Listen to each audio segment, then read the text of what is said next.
सिंधुदुर्ग जिल्ह्यात 15 दिवस होळी हा सण आगळ्या वेगळ्या पद्धतीने साजरा केला जातो। तळ कोकणातील प्रत्येक गावात होळी उत्सवात गावागावात आपल्याला रूढी परंपरा जोपासून शिमगो उत्सवात रंगत आणलेली पाहायला मिळते।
असाच काहीसा जुन्या परंपरा जोपासून कणकवली तालुक्यातील कळसुली गावडेवाडी येथील प्रदीप सावंत यांच्या घरी असलेल्या मांडावर पूर्वापार चालत असलेली परंपरा गावडेवाडीतील ग्रामस्थ आणि चाकरमानी मंडळींनी एकत्र येऊन जुन्या परंपरा पिढ्यानपिढ्या अविरतपणे सुरू ठेवल्या आहेत। यावेळी पारंपरिक वाद्याचा ठेका धरून लावण्या गीत गाऊन नाच केला जातो।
या लावण्या गीतामध्ये तरुणाईसह अबालवृद्ध आपली साजेसी कला सादर करत असतात।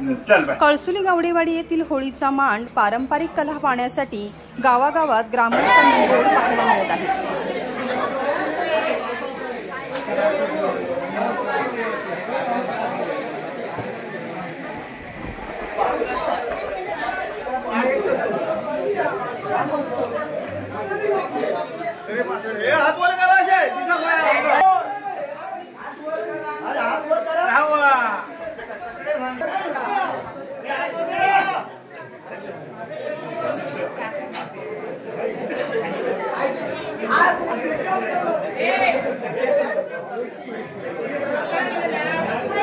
पूर्वांपार चालत आलेला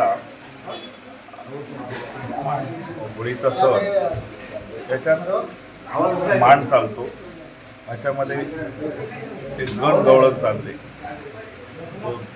तमाशा केला जातो, तमाशा म्हणतात त्याला। आणि ह्या कार्यक्रमात हे एक काय म्हणतो आपण लोकनाट्य आहे की लोकसंगीत आहे, पारंपरिक पद्धत आहे। खूप पिढ्या होऊन गेल्या याच्यासाठी आणि कितीतरी वर्ष हे अशाच पद्धतीने ह्याच ठिकाणी चालू आहे। दरवर्षी आमचे जे पूर्वज होते त्यांनी आतापर्यंत हे असंच चालू ठेवलं आहे। त्यावेळी जे कोणी अवेलेबल होते, जी परिस्थिती होती, त्या परिस्थितीत ज्या ज्या गोष्टी कराव्या लागत होत्या त्या सगळ्या करून हा कार्यक्रम केला जायचा। या मांडाचं एक वेगळं पावित्र्य आहे।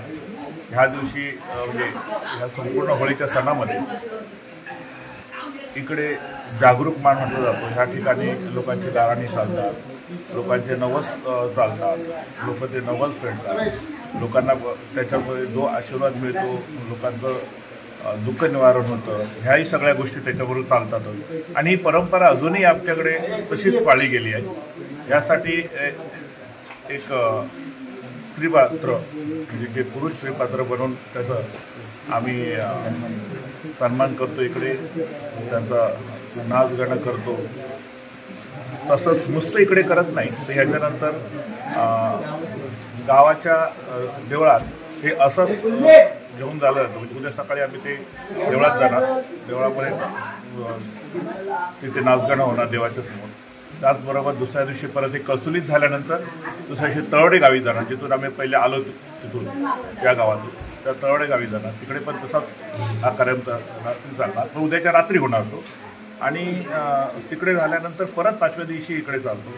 6व्या दिवशी 5व्या दिवशी कार्यक्रम संपला की नंतर गुढीपाडवा एक गुढीपाडव्या दिवशी पण असतात हा कार्यक्रम ह्या होळीचा असं चालतो। आणि त्या दिवशी मग त्याची संपूर्ण सांगत आहोत। तत्पूर्वी 5व्या दिवशी ज्या दिवशी येत होतं त्या दिवशी प्रत्येक घर म्हणजे इथली सगळी जेवढी घरं आहेत जवळ त्या प्रत्येक घरी आम्ही एक खेळ केला जातो आणि त्या खेळावरती तळी फिरतात। त्यावेळी प्रत्येकाच्या घराकडे जातं, म्हणजे आपल्याकडे रत्नागिरीमध्ये जसं निशाण जातं किंवा पालखी जाते, तशी आमच्याकडे आमच्याकडे कळसुलीमध्ये स्पेशली आमच्याकडे ही आमच्या गावडेवाडी घरोघरी नाचे जातो आणि तळी जाते आणि तिकडे प्रत्येकाच्या घरी आठवतो। त्या दिवशी घर प्रत्येकाचं उघडं असावं अशी त्याची परंपरा चालत आली कल्पना आहे।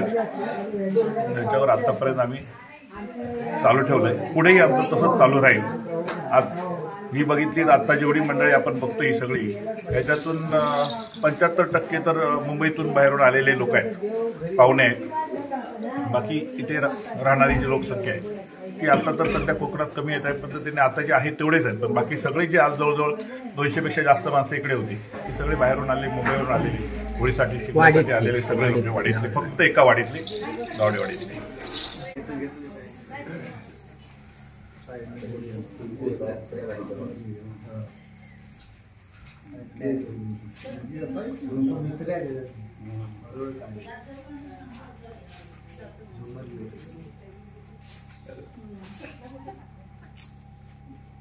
Viraj Gosavi, Maharashtra live news, Sindhudurg.